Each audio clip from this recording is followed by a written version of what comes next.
फुलमती फुलमती फुलमती फुलमती तुला कैसे लगाते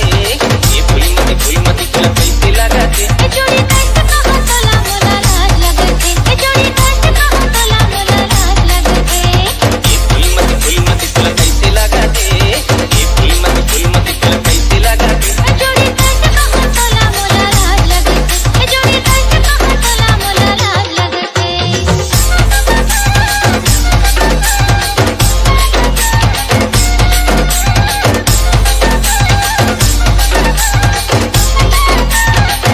लाज शरम कछु नहीं जाने ये जवानी रे जाने ये जवानी बना दे वो नवा हमन माया के कहानी रे माया के कहानी कहानी देखी के हम कोठानी बनी रे कोठानी बनी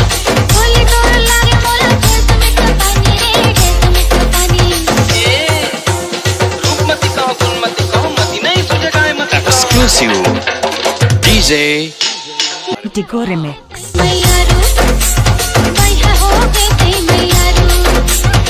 नहीं सुहावे तोर बिना कछु संगी नहीं सुहावे तोर बिना कछु संगी तोरे चेहरा तुम्हारे दे